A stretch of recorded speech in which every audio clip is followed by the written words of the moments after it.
السلام عليكم ورحمة الله تعالى وبركاته. مشاهدي الأعزاء، مرحبا بكم في فيديو جديد.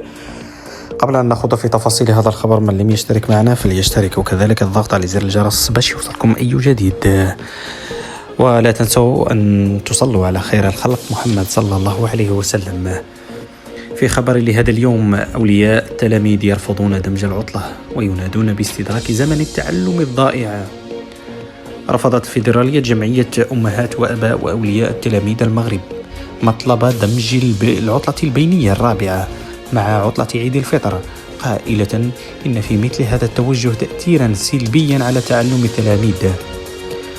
واسترسل رئيس الفيدرالية الممثل في المجلس الأعلى للتربية والتكوين والبحث العلمي شارحا سبب الرفض: لا ينبغي أن يكون هناك دمج للعطلتين، فتطويل العطلة غير معقول من الناحية البيداغوجية، لأن العمل البيداغوجي بين التلميذ وأستاذه ومدرسته ينقطع، وكلما طالت العطلة نسي التلميذ.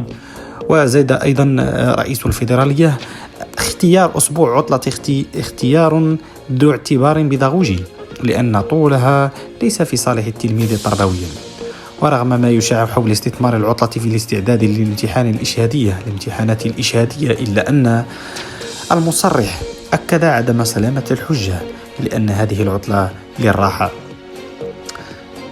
إذن فإن مثل مطالب التمديد هذه غير معقولة بيداغوجيا وتربويا حسب العكوري، وهو رئيس الفيدرالية، الذي ينبه إلى إكراهات وإشكالات أخرى لا يمكن إلا أن نستحضرها مثل ضياع الزمن.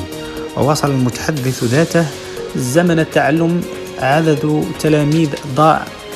عدد من التلاميذ ضاع بسبب الاضطرابات، خاصة في المدارس العمومية، وينبغي أن يستدرك في الفترة المقبلة. لذا تشتغل على الصعيد المؤسسات التعليمية في مجال الدعم التربوي عبر أوراش لجمعية الآباء وأكاديميات الجهوية للتربية والتكوين.